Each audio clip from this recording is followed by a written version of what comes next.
ҷейми Флай, президенти Радиои Аврупои Озод Радиои Озодӣ 29 май дар изҳороте гуфт, гузоришҳои хабарнигорони Радиои Аврупои Озод Радиои Озодӣ дар замони пандемияи коронавируси нав ошкор кардааст ки фиребу пинҳонкории рафтори маъмулии ҳукуматдорони бисёре аз кишварҳост.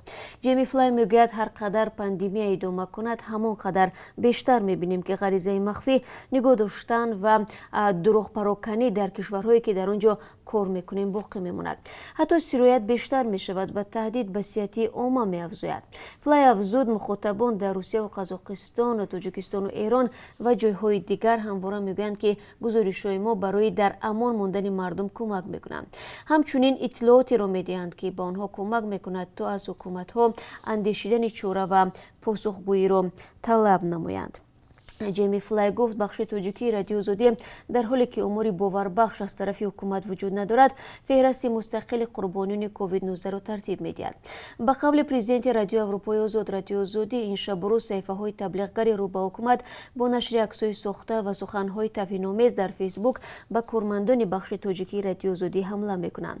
Флай гуфт, инҳо аз ҷумлаи шуҷоътарин журналистоне дар ҷаҳон ҳастанд ки барои хидмат ба ҷомеа ҳаёти худро зери хатар гузоштаанд. ҳукумат ва намояндагонаш дар пай инкори ҳақиқат ҳастанд ва дар ҳар қадам монеъ мешаванд. Дар ҳоле ки ҳукуматҳо бо мо дар ҳоли ҷанг ҳастанд, мо барои наҷоти ҳаёти мардум иттилоот пешкаш мекунем. Бояд гуфт, дар замони пандемияи коронавируси нав талабот ба гузоришҳои Радиои Озодӣ ба таври рекордӣ боло рафтааст.